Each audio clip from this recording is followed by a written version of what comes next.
Tutaanza na Mheshimiwa Joshua Samuel Nassari, atafuatia na Mheshimiwa Eric James Shigongo. Mheshimiwa Esther Nicholas Matiko ajiandae.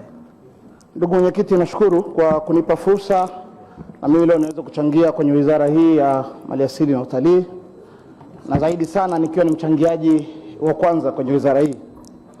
Ndugu mwenyekiti, awali ya yote nianze kwa kumshukuru Mungu kwamba na mimi nasimama tena ndani ya bunge katika awamu nyingine hii nikiwakilisha jimbo lile la watu wa Meru, lakini nikipitia Chama cha Mapinduzi. Na nikitumia nafasi hii kumshukuru sana mwenyekiti wa Chama cha Mapinduzi Taifa Dr. Samia Suluhu Hassan pamoja na kamati kuu na halmashauri kuu ya kamati kuu ya Chama cha Mapinduzi. Lakini zaidi sana nashukuru wananchi wa jimbo la Arumeru Mashariki ambao wameona ninafaa kurudi hapa kuendelea kuwapigania hata pamoja na misukosuko ambayo ilitokea hapo nyuma. Ndugu mwenyekiti, kwa kuanza kabisa, kwanza nianze kwa kutoa pongezi zangu kwa wizara. Yapo baadhi ya mageuzi ambayo tunasema mnyonge mnyongeni, haki yake mpeni. Yako baadhi ya mageuzi pamoja na changamoto nyingi ambazo tutazieleza hapa, lakini yako baadhi ya mageuzi ambayo yamefanyika huko nyuma, si ambao tunatoka kwenye ukanda wa kaskazini ambao ni ukanda wa sekta hii. Uwekezaji kwenye hifadhi zetu, kuweza kuwekeza hoteli na nini, ilikuwa ni changamoto kubwa sana. Na kwa kweli kwa miaka karibuni tumeona mageuzi ambayo yamefanyika ya kuruhusu sekta binafsi kuweza kufanya uwekezaji kwenye industry ya utalii. Ndugu mwenyekiti, amezungumza hapo mwenyekiti wa kamati ya kudumu ya bunge ambao mimi ni mjumbe wake ku declare interest. Mimi ni mjumbe wa kamati ya kudumu ya bunge ya ardhi, maliasili na utalii. Amezungumzia habari ya miundombinu ya barabara. Sisi ambao tunatoka kaskazini hususan mkoa wa Arusha ambao sehemu kubwa ya shughuli za vijana wetu ni utalii. Mheshimiwa mwenyekiti, kwenye hifadhi zetu tukubaliane wazi kabisa, na hizi mvua zinaonyesha na juzi, kila mtu hapa ni shahidi, hahitaji kuhadisiwa. Tuliona kwa picha za kawaida na picha za video namna ambavyo magari yalikuwa yamekwama hususan kwenye signature destination tulionayo kwa maana ya Serengeti. Kwa hiyo lazima tuendelee kuweka msisitizo kwa wizara na hususan wenzetu wa shirika la hifadhi taifa ya TANAPA kuendelea kuhakikisha kwamba barabara za ndani ya hifadhi zinapitika. Leo tunapozungumza, kwa mfano, kuna barabara inaitwa barabara ya kutoka Central Serengeti ukishuka kutoka Kirawira kwenda mpaka Gate la Ndabaka ambayo iko Western Serengeti. Na kwa mwezi huu wa 5 na mwezi wa 6 ndiko mahali ambako migration inakuwa, na mnajua kwamba miongoni mwa kitu kinachouzwa sana kwenye hifadhi ya taifa ya Serengeti ni uhamaji wa wanyama. Lakini tunapozungumza, Mheshimiwa Cosmas Bulala yuko pale. Juzi alikuwa na wageni wake ambao sisi tumewaoperate kuwapeleka Serengeti, kamati yake ya ulinzi na usalama kwenye jimbo lake kule wiki iliyopita. Kwa maana kwamba anatokea Kwimba, watu walazimika kwenda mpaka wakazunguka, wakaenda mpaka Nata, wakaenda wapi Fort Ikoma, wakaenda kuingia kule mpaka na kuchelewa. Wakati wana geti liko jirani Bunda pale pembeni ya lami kabisa, wangeweza kuingia. Sababu ni nini? Ni ile barabara ya Kirawira ambayo haipitiki. Na mwezi huu wa 6, mwezi wa 5, mwezi wa 6 ndiko migration iliko. Sasa kwa nini mpaka leo hii barabara haijaguswa ile? Na ndiko watu wanapaswa kwenda.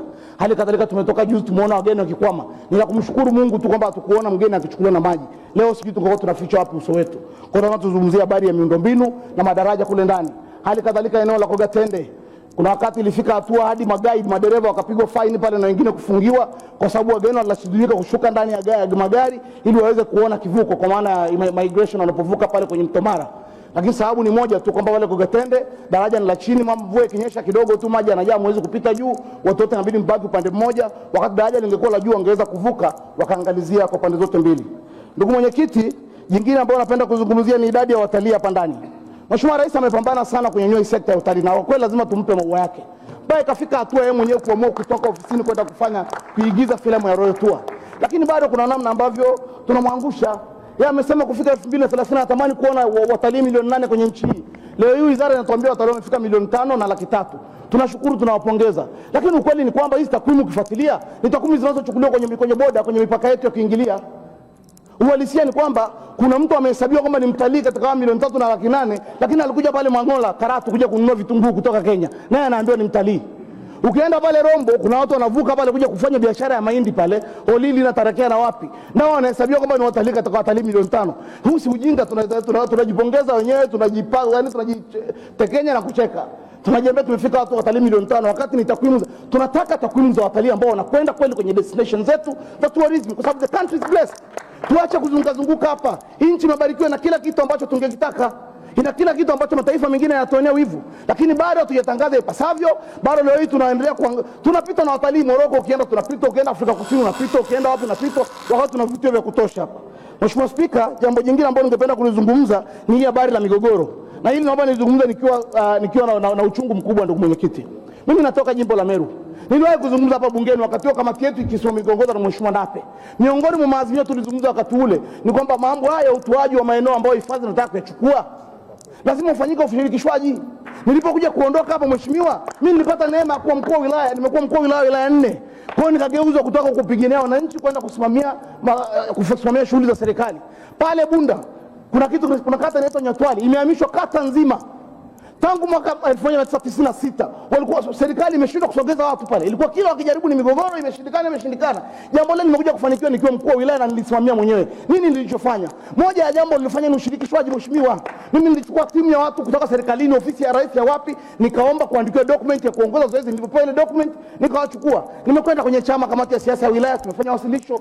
Tumekwenda kwenye halmashauri kuu ya kata, tumefanya wasilisho. Nimeenda nimeitisha mikutano kwa wananchi kwenye vijiji kule, tumefanya awareness ya kutosha. Walipokuja mawaziri 8 na wako hapa ndani, kina Mary Masanja, kina Mheshimiwa Silinde, kina nani wakati ule akiongozwa na waziri wa ardhi alikuwa mbunge wa Ilemela Mwanza.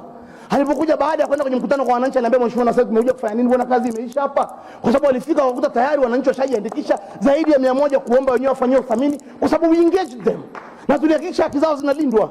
Lakini kwa bahati mbaya nimeondoka Bunda, watu wamekubali kufanya zoezi. Leo naambiwa kuna mgogoro umeibuka pale Nyatwali, mpaka leo watu hawajalipwa hela zao kwenye eneo la Ito na Mjapani pale, hawajalipwa pesa. Unauliza kwa nini? Wakati mimi nikiwa DC nimekuta document kwenye ofisi pale ambayo imekwenda kwa wananchi kurudishia eneo la Mjapani baada ya Mjapani kuondoka, lakini mpaka leo hawajalipwa. Kwa nini? Why? Kwa nini tunataka wananchi wetu wenyewe? Mimi natoka Meru. Pale Meru Ngari na Nyuki, mheshimiwa mwenyekiti, na ile anaongea kwa uchungu mkubwa. 1951, 9 years before independence. Miaka 9 kabla ya uhuru, watu wa Meru walikaa kwenye vikao wakachanga fedha kwenye tungu. Haikuibiwa shilingi. Naomba mwenyekiti tafadhali, jambo ni muhimu sana hili. Wakamtuma aliyekuwa mbunge wetu wa kwanza hapa Jafet Kirilo Ayo Ngura, Marekani, New York. Wakati wa koloni wakati huo kwa ajili ya ardhi ya Meru. Nchi yetu imepata uhuru. Miaka mingi imekwenda mbele mpaka leo tunarudi, tunakwenda tena kuhamisha wananchi wetu pale. Mheshimiwa mwenyekiti, ninazo document hapa, naomba mtu wako achukue kuletea mezani hapo. Naomba kuziregister. Leo kuna wananchi wanalipwa fidia, wanahamishwa kwenye eneo pale Ngari na Nyuki, kitongoji cha Nasula. Mtu analipwa shilingi 17,200, anaambiwa ahame kwenye eneo lake. Aende wapi? Mtu analipwa milioni 2 mwenyekiti, milioni 3, document ya hia. Huyo mwenyekiti si umaskini kwenye nchi hii? Huyo mtu tunamwatanisha na familia yake, akitoka kaenda mjini akala hiyo milioni 3 ikaisha. Si familia imefarakana, hana nyumba, hajaambiwa aende kwenye eneo lipi, hajahamishwa, hajafanya, analipwa fidia, anaambia tunakulipa maendelezo, ardhi sio ya kwako. Wakati ardhi tulinyang'anywa na wakoloni wameondoka, tumekuja kuanzisha hifadhi baadaye. Mwenyekiti, naomba sana watu wa wizara, namalizia. Tafadhalini, mimi nikiwa mbunge wa watu wa Meru, naomba niseme hapa wazi kabisa, tena mbunge wa Chama cha Mapinduzi. Moja ya nguzo wa CCM mwenyekiti, nasema nitasema ukweli daima, fitina kwangu mwiko. Naomba niwaambieni ukweli. Hakuna mwananchi wa pale Ngari na Nyuki as long as mimi ni mbunge wao atakayeondolewa kwa fidia ya hovyo namna hii. Hakuna. Hatukatai maendeleo ya uhifadhi, hatukatai. Lakini let's do it with dignity. Asante sana. Mheshimiwa mwenyekiti, kwa kumalizia, TPP na AFCON, tafadhali sana wizara, maoni ya kamati yazingatiwe. Nashukuru sana mheshimiwa mwenyekiti, asante.